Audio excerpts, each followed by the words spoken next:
कई साल पहले शाहरुख खान की एक फिल्म आई थी जिसमें गाने के बोल थे, तुझमें रब दिखता है यारा मैं क्या करूं, सिजदे सिर झुकता है यारा मैं क्या करूं। पर आरएसएस के हिंदू यानी गेरुआ टोले को असली वाला रब मिल गया है और अब उस रब का नाम भी जग जाहिर हो गया है। उस रब का नाम है अल्लाह, उस रब का नाम है रब्बुल आलमीन।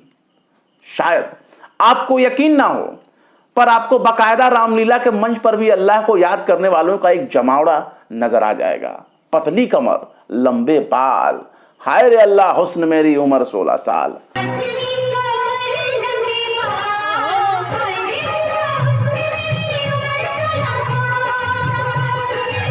रामलीला के स्टेज पर लगाए जाने वाले ठुमकों के पीछे भी आपको अल्लाह को याद करने वाला एक जुमला सुनाई देगा। पर गेरुआ टोला मस्जिद के सामने जाकर जिस तरह से नाचता है, वो यही साबित कर रहा है कि असली वाला रब कहीं और नहीं है, बस यही है असली वाला रब। असली खुदा जंगल झाड़ पतझड़ में नहीं है, बल्कि असली वाला खुदा तो मस्जिद में ही होता है। इसलिए पूरा का पूरा गेरुआ टोला मस्जिद में रब की तलाश कर रहा है। मस्जिद वाले रब का नाम है अल्लाह। अगर ऐसा नहीं है तो गेरुआ टोले को मस्जिद के सामने ठुमके लगाने की क्या जरूरत, क्योंकि वो बार बार मस्जिद के सामने नाचने जाता है। हमारे देश में इस वक्त आस्था का सबसे बड़ा केंद्र क्या हो सकता है, सोचिए। 12 साल पर होने वाला प्रयागराज इलाहाबाद का महाकुंभ, या फिर नवरात्रि, दुर्गा पूजा, होली, दिवाली, छठ, रामनवमी। आखिर कौन सा ऐसा त्योहार है जहां ईश्वर को प्यार करने वाला भक्त अपने रब को याद कर सकता है, भक्ति में लीन हो सकता है। अब शायद हिंदुओं के खुदाओं पर ही यकीन नहीं रहा।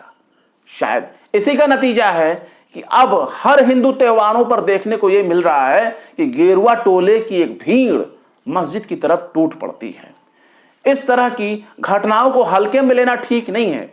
गेरुआ टोले को मस्जिद के दरवाजे पर नाचने मत दो, उनको अंदर बुलाओ, आइए, अंदर आइए।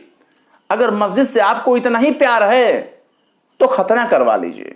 पेशाब करने के बाद पैंट में मत पोछिए, बैठकर पेशाब करिए। पेशाब के रास्ते को पानी से साफ कर लीजिए, जिसे अस्तंजा कहते हैं। मस्जिद में आने के लिए नाचने की जरूरत नहीं है, ना तो मस्जिद के बाहर ठुमके लगाने की जरूरत है, और ना ही कमर हिलाने से अल्लाह खुश होता है।